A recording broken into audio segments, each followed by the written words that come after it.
बऱ्याच महिलांना हे माहिती सुद्धा नसतं की अरे हे मला काय होतंय. अचानक एकदम असं 40शी ओलांडलेली कोणी महिला असेल तर तिला एसी मध्ये बसल्यावर पण घाम फुटायला लागतो, गरम व्हायला लागतं, झोप डिस्टर्ब होते, छोट्या छोट्या गोष्टींचा ताण येतो, सतत चिडचिड होते, ओव्हर थिंकिंग होतं. ह्या सगळ्या गोष्टी मेनोपॉज मध्ये जास्ती होतात. कुठल्याही महिलेला तू तुझ्यासाठी हे करून खा हे सांगितलं तर ती ते करणार नाही, कारण मग सगळ्यांसाठी केलंय ना, मग मी ते आहे ते खाईन.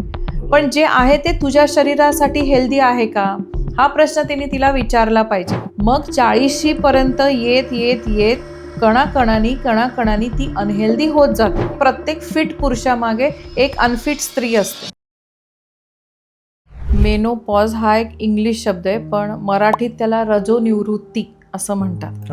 प्रत्येक महिलेच्या आयुष्यात येणारा हा एक महत्त्वाचा फेज आहे. एक 40शीच्या जवळपास आलो, 40शी ओलांडली की हा फेज सुरू होतो. पूर्वी आपल्या आईला, मावशीला या सगळ्यांना हा 50-55च्या पुढे होत होता, पण आता हे 40शीच्या आसपास 40-45च्या दरम्यान हा फेज सुरू होतो. म्हणजे मासिक पाळी जाण्याचं हे वय, मासिक पाळी जातानाचा हा जो फेज आहे त्याला आपण म्हणतो मेनोपॉज किंवा रजोनिवृत्ती.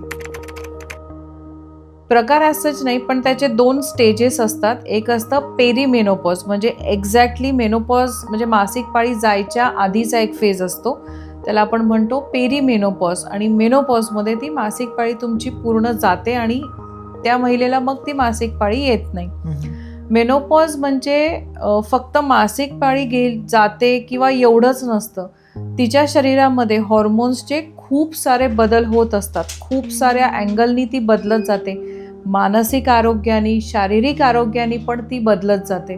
म्हणजे मनाला सतत वाटणारी भीती, होणारी एन्झायटी, सतत येणारा ताण किंवा वाढतं वजन, आणि मग त्याच्यात येणारी एक शिथिलता, तुमच्या कामाचा वेग मंदावणे आणि ती एक शिथिलता येणे, काही गोष्टींमध्ये चिडचिड व्हायला लागणे, हे सगळं तुम्हाला हे नवीन नवीन गोष्टी सुरू होतात.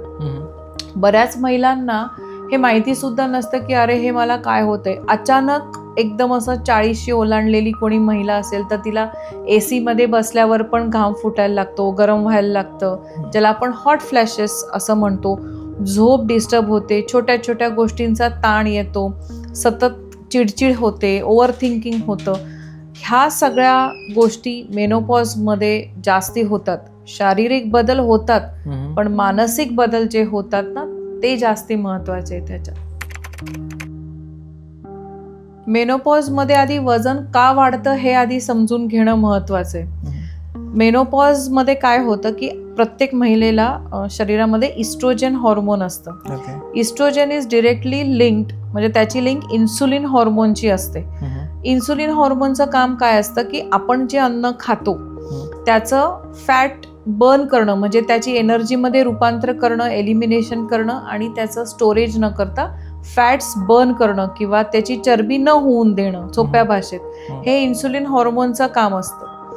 पण जेव्हा तुमचं इस्ट्रोजन डिक्लाइन व्हायला लागतं मेनोपॉजच्या वेळेला, त्यावेळेला तुमची इन्सुलिनची सेन्सिटिव्हिटी वाढते, रेझिस्टन्स वाढतो, इन्सुलिनचं काम मंदावतं, ते कमी होतं. म्हणून आपण जे खातो त्याचं फॅट डिपॉझिशन होतं, एस्पेशली अराउंड बेली आणि हिप्स, म्हणजे कमरेच्या अराउंड आणि हिप्सच्या अराउंड, थाईजमध्ये, पोटाच्या अराउंड, तिथे सर्वात जास्त फॅट डिपॉझिशन व्हायला लागतं. तर इस्ट्रोजन कमी झालं म्हणजे फॅट डिपॉझिशन वाढतं. एक सुडो इस्ट्रोजन म्हणून पण प्रकार आहे की त्या तुमची बॉडी ते फॅट स्टोअर करायला लागते, म्हणजे त्या फॅट्समधून सुडो इस्ट्रोजन सिक्रेट करून ते इस्ट्रोजन तुमच्या हाडांना सपोर्ट करण्यासाठी, तुमच्या मेटाबॉलिझमला वापरणं. म्हणजे हे एक साधं एकदम सोप्या भाषेत सांगायचं तर, खूप मेडिकली कॉम्प्लिकेटेड सांगणार नाही. म्हणून मेनोपॉजमध्ये इस्ट्रोजन इम्बॅलन्स झाल्यामुळे तुमचं वजन वाढायला लागतं. पोट, कंबर, हिप्स, त्या सगळ्यांच्या अराउंड फॅटचं डिपॉझिशन वाढतं. तर हे हॉर्मोनल इम्बॅलन्सेसमुळे होतं.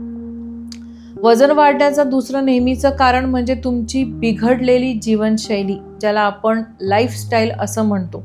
आता बिघडलेली जीवनशैली म्हणजे काय? अनहेल्दी खाणे, पुरेशी झोप न घेणे आणि व्यायाम न करणे.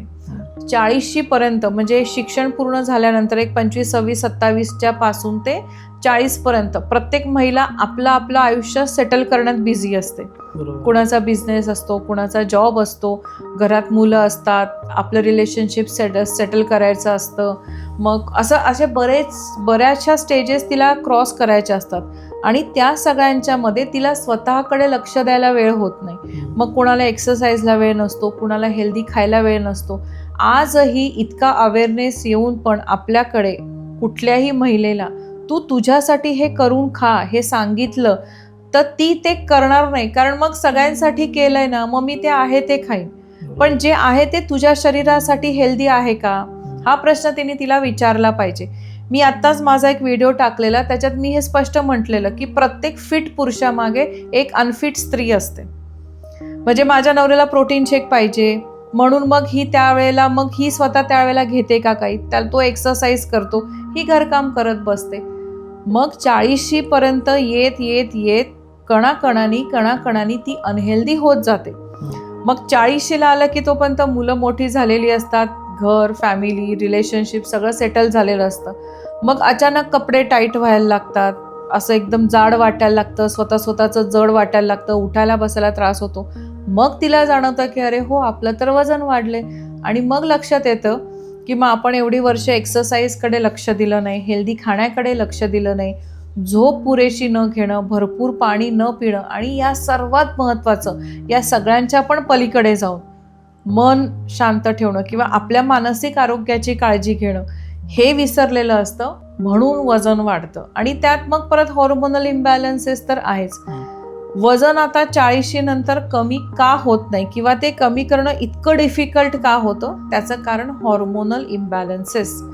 तुमचे हॉर्मोन्स असंतुलित झाल्यामुळे तुमचं शरीर फॅट बर्न कमी करतं, स्टोरेज जास्त करतं आणि त्यामुळे मग ते वजन वाढतं. आणि मग ते कमी होत नाही असं नाही, कमी होतं पण त्याला वेळ लागतो, ते थोडंसं स्टबन होऊन जातं.